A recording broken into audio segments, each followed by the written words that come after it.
Para conocer la arquitectura es necesario comprender cada uno de los conceptos fundamentales que la complementan, así como su visión por parte de los artistas.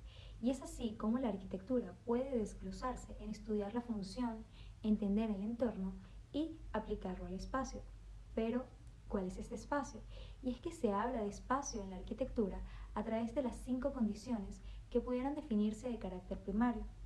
Estas han estado y se han desarrollado durante los primeros tiempos de la creación arquitectónica, pasando por diferentes estilos que fueron caracterizando los periodos, manteniendo su simbología hasta llegar a lo que conocemos en la actualidad.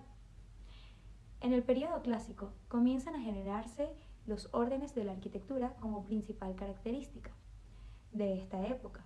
Estos permanecieron en el estilo renacentista, interpretados en distintas formas y con su mismo valor.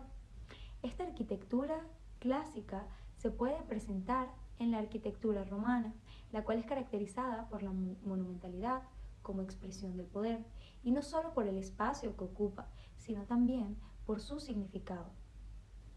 Es una arquitectura utilitaria, práctica y funcional. Entre las 5 condiciones antes mencionadas se definen la percepción, el ser idealista, la artística, la condición estructural y la idealización cognitiva.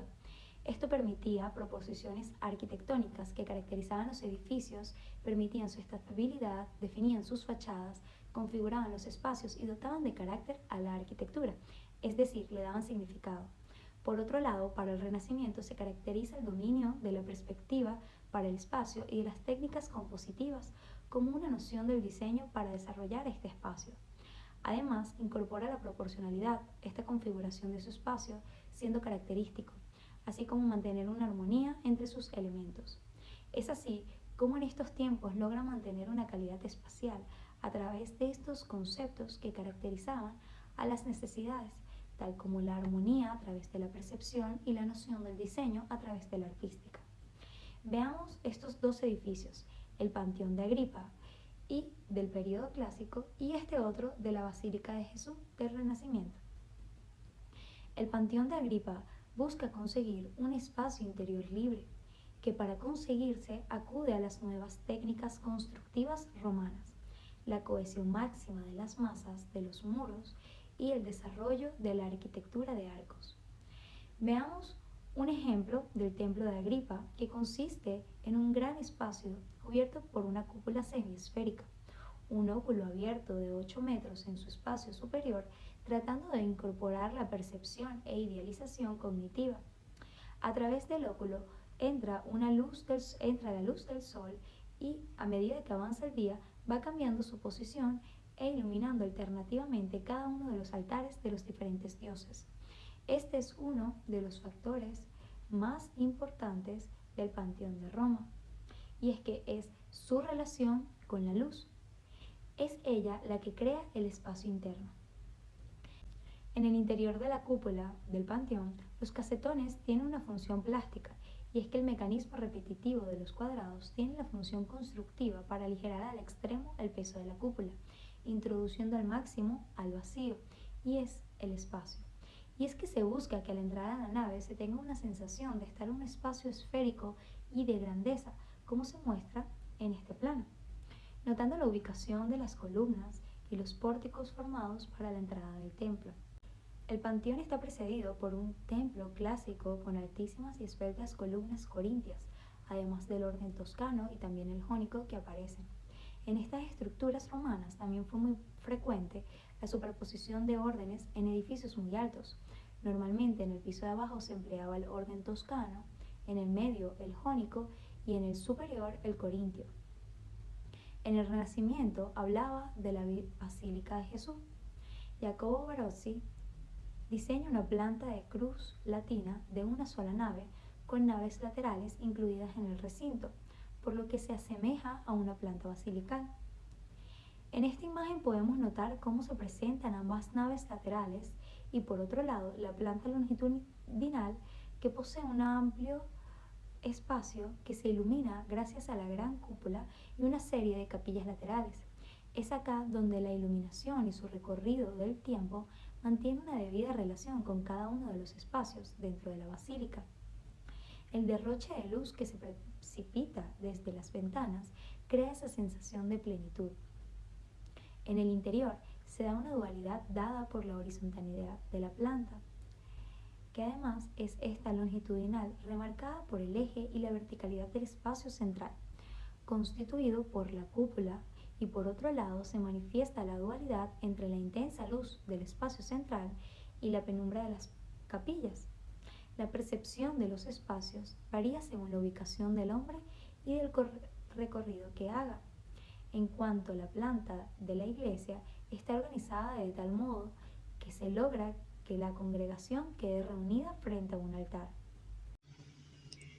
Entre los aspectos que caracterizan a la función nos referimos a la estética, la semiótica, la técnica y las condiciones de desarrollo, estas que mantienen una viva relación con el espacio que define a la arquitectura en todos los tiempos.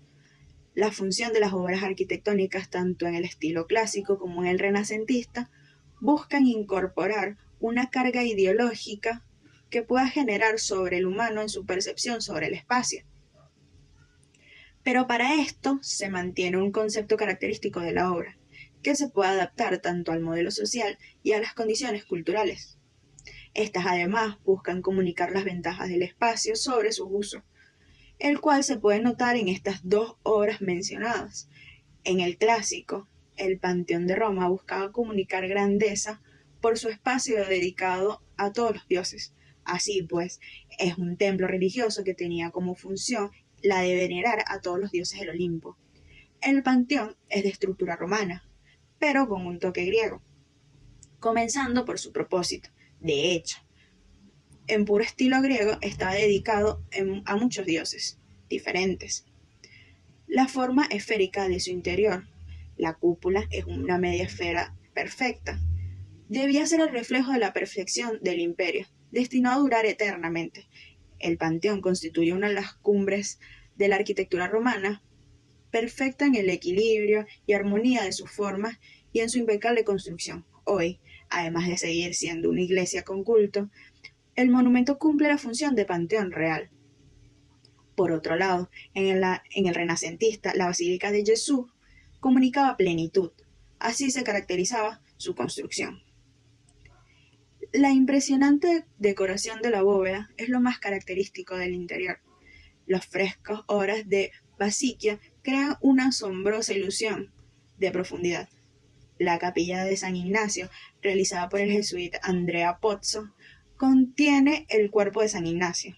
La capilla de la Madonna de la Strada, la imagen de la Virgen que le da nombre, es muy venerada por la compañía por su relación con San Ignacio y los primeros jesuitas.